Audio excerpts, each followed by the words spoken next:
Assalamu alaykum qarindoshlar. Hozirgi vaqtingiz xayrli bo'lsin.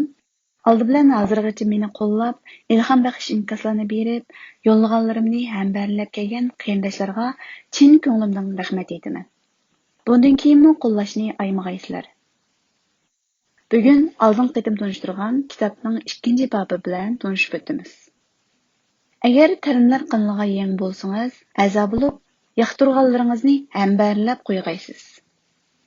Yazgıcı kitapның tunishtirish qismida bu mazmunlarning hammasiga gumon bilan qarang deb yozgan.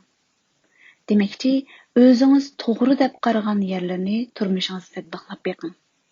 To'g'ri deb qaramagan yerlari bo'lsa, e'tiborsiz qarasangiz bo'ldi demakchi ekan. Birinchi, o'ngishliq bo'lganligiga ishoning.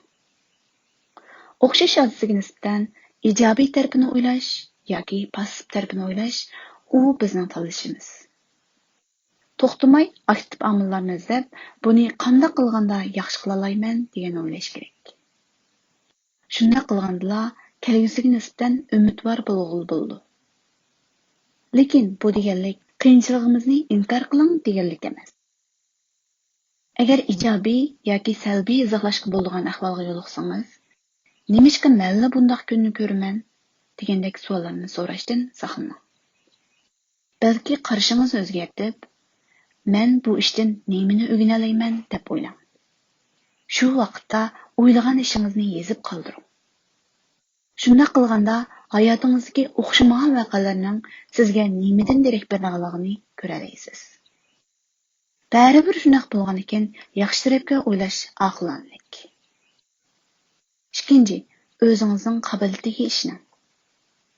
O'ziga va o'zining qobiliyatiga ishonish turmush sifatini belgilaydi. Bu nurg'ulg'an muvaffaqiyatlarga o'rtaq alaylik.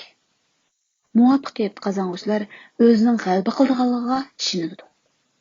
Muvaffaqiyat qozonolmaganlar o'ziga ishona olmaydi. Faqat farq shu.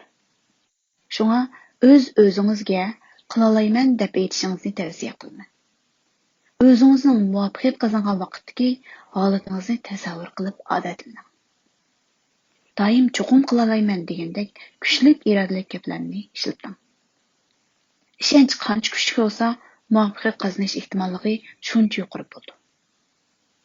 Uchinchi, mag'lub bo'lishdan qo'rqmang.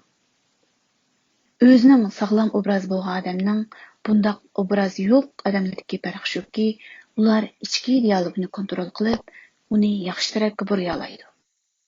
Avtorning bu yerdagi ichki dialog degani o'ziga o'zi ilhom berib, gaplashishni ko'rsatgan.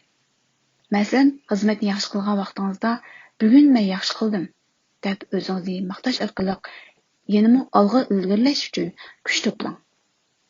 Aksicha, xatolik o'tkazgan vaqtingizda o'zingizni ayblamang. Bu faqat bir xatolik-ku deb, uningdan saboq olib, davomli olg'a menish muhim. Mag'lubiyatdan qo'rqish insonlarning olg'a ilgarilashidagi eng cho'ng to'sqinlardan biri. Qandaqli bo'lmasin, xatolik o'tkazib qo'ysammi mayli deb o'zingizni kechirishni o'rganishingiz kerak. Bu temadagi muhim nuqta mukammallikni tashlab, yangi ishni sinab beqing degan gapkan. To'rtinchi, butun kuchingiz bilan qilib beqing.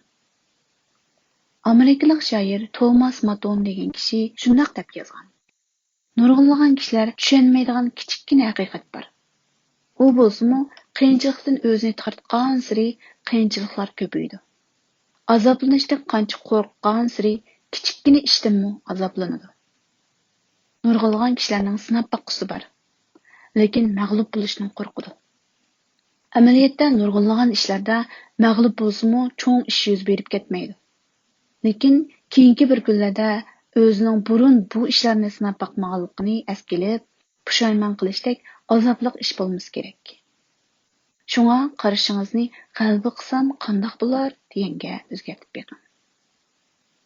Bugun mushunchalik tunishtiray, yaxshi ko'rsangiz, barmoq belgisini besib qo'ysangiz, bu menga ilhom bo'ladi. Xayr, xushvaqt bo'linglar.